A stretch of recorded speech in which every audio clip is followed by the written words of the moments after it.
Hi and welcome to the Curtain and Blind Company. In this short video you'll learn how to correctly install your new aluminium Venetian blinds. Your blinds will arrive ready to go, so it's a good idea to first check you have all the parts by identifying them on the instruction sheet provided. Installations can vary slightly depending on your order, so be sure to follow the instruction sheet carefully, and if you have any questions or concerns, please get in touch with our friendly support staff. Firstly, use a pencil to mark where you're going to position the bracket, then drill in the screws to fasten.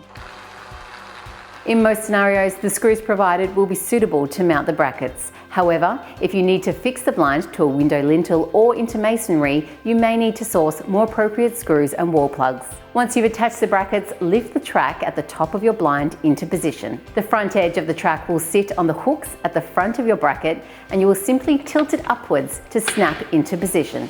Then attach the tilt rod. Remember, all blinds need to be fitted with a child safety device, so please read the requirements in your instruction sheet.